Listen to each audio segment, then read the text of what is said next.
ليست الحضارة ما نراه من مبان وتماثيل، بل ما تبقى في النفوس من قيم ومبادئ. عندما نتأمل آثار الحضارة المصرية القديمة، قد نبهر بعظمة الأهرامات ودقة النقوش وروعة المعابد، لكن إذا أمعنا النظر أعمق سنكتشف أن هذه الحضارة لم تكن لتبنى لولا منظومة أخلاقية صارمة حكمت حياة الفرد والمجتمع ووجهت كل إنجاز. المصري القديم لم يكن فقط عاملاً أو صانعاً، بل كان صاحب عقيدة يؤمن أن كل فعل سيحاسب عليه، وأن العمل الصالح لا يضيع، وأن الحق لا يموت وإن تأخر. وسنستعرض معكم بعضاً من هذه القيم الأخلاقية التي كانت أساساً في نهضة مصر القديمة.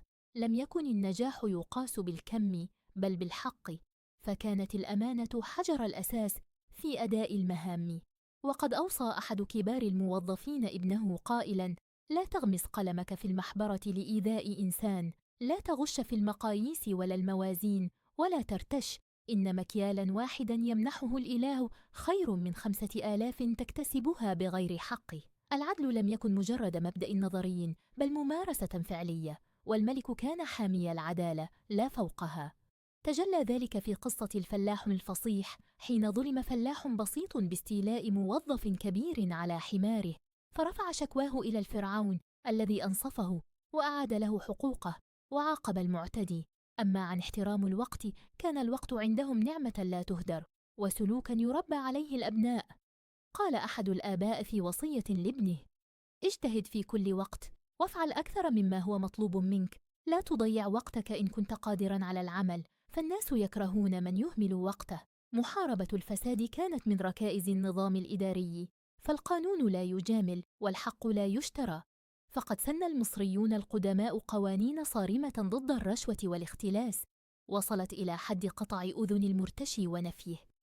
الصدق كان من أعظم الفضائل التي تمسك بها المصري القديم، فالكلمة الصادقة تنجي صاحبها وإن أغضبت.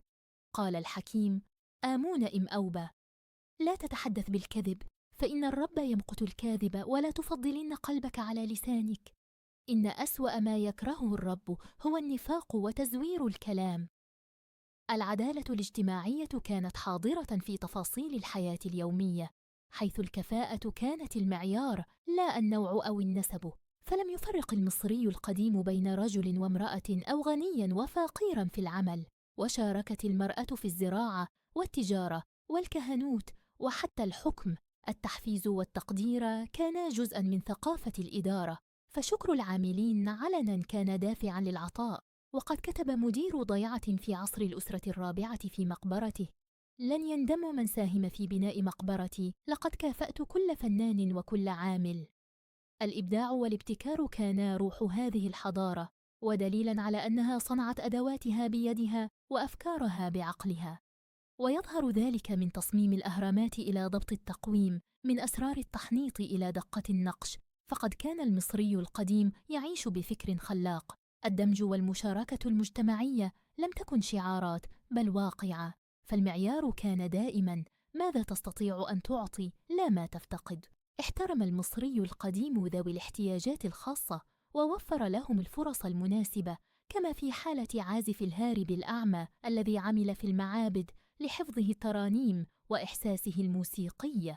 وفي النهاية تذكر: لم تكن الحضارة المصرية مجرد ماضٍ نفخر به، بل منهج حياة قام على الأخلاق قبل الإنجاز. والسؤال الآن: هل يمكن أن نعيد بناء حضارة اليوم بنفس تلك القيم الخالدة؟ برأيك أي من هذه القيم نحتاج أن نحييها اليوم في مجتمعاتنا؟ شاركنا فكرك.